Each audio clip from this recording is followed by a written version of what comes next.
سلام بچه ها، خدا کنه خوب سلامت باشید. چینل PPS را سابسکرایب کنید. امروز آمدیم به یک ویدیو آموزشی از انشود. اول به انشود میریم،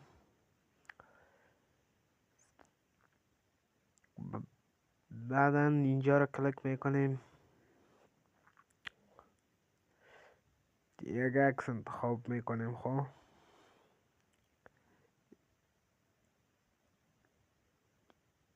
هر عکسی باشه مشکل نیست، فهمیدی؟ ما یک عکس انتخاب میکنیم،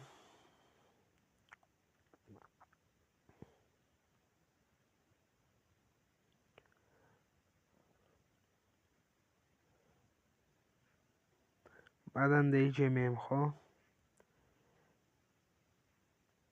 بعدا یک ویدیو رو انتخاب میکنیم که در سرش